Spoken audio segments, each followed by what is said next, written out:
ఎవరు మాట్లాడినా party line దాటి మాట్లాడినప్పుడు క్రమశిక్షణ కిందికి వస్తారు.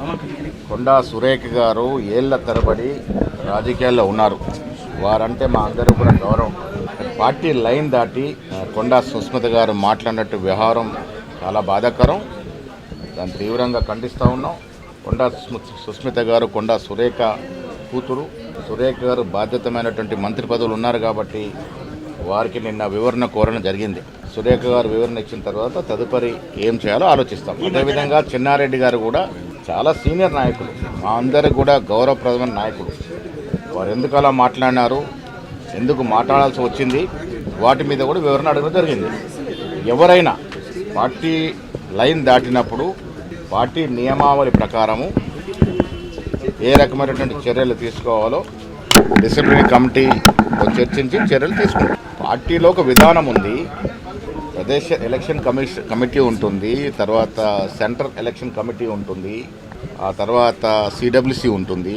రేపు నేను సీట్ అప్లై చేసినా ఇంకెవరు అప్లై చేసినా ఈ ప్రాసెస్ త్రూ పోవాల్సిందే. అంతిమ నిర్ణయం సెంట్రల్ ఎలక్షన్ కమిటీ ఆ తర్వాత సిడబ్ల్యూసి తీసుకుంటుంది.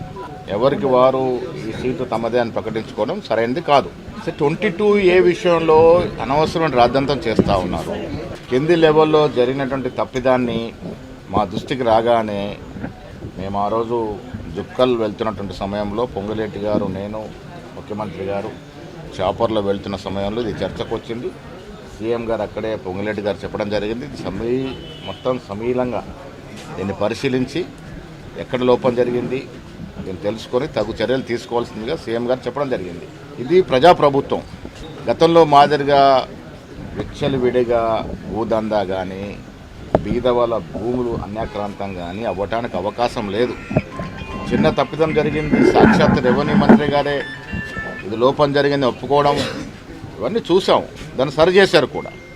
ఇప్పటికైనా చెప్తా ఉన్నా, మా ప్రభుత్వంలో ఏ సామాన్యుడికి అన్యాయం జరిగినా గాంధీ భవన్ తలుపులు తట్టవచ్చు. పోచారం గారితో మాట్లాడడం జరిగింది. వారు కూడా తన ఆవేదన వివరణ ఇవ్వడం జరిగింది. కాంగ్రెస్ పార్టీలో ఒక్కసారి సభ్యత్వం తీసుకున్న తర్వాత ఎరుపు పచ్చ నలుపు అనేది ఉండదు. వాళ్ళు ఎవరి గురించి మాట్లాడినా ఒకసారి కాంగ్రెస్ ప్రభుత్వ సభ్యత్వం తీసుకుంటే వారు పరిపూర్ణమైన కాంగ్రెస్ కార్యకర్త కింద పరిగణిస్తాం. ఇప్పుడు ఈ కొత్త తరం నాయకులు కొంత ఆనాడు టీఆర్ఎస్ నుంచి, గతంలో టీడీపీలో ఉన్న వ్యక్తులు, కొంతమంది బీజేపీలో ఉన్న వ్యక్తులు కాంగ్రెస్ పార్టీకి 2023లో చేరడం వల్ల బలం చేకూరింది. కాంగ్రెస్ పార్టీ అధికారంలోకి వచ్చిందంటే ఆనాడు ప్రతి కాంగ్రెస్ కార్యకర్త చెమటోడ్చి పనిచేశారు.